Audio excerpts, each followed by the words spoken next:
Motivation line part 7. Choose progress. முன்னேற்றத்தை தேர்வு செய். Walk in silence. அமைதியாக உழை. Let results speak. முடிவுகள் பேசட்டும். Challenge your comfort. வசதியாய் சவால் செய். Be mentally strong. மனதளவில் வலிமையாய் இரு. Focus fuel success. கவனம் வெற்றிக்கு எரிபொருள்.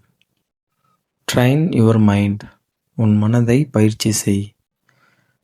Finish what started. தொடங்கியதை முடி.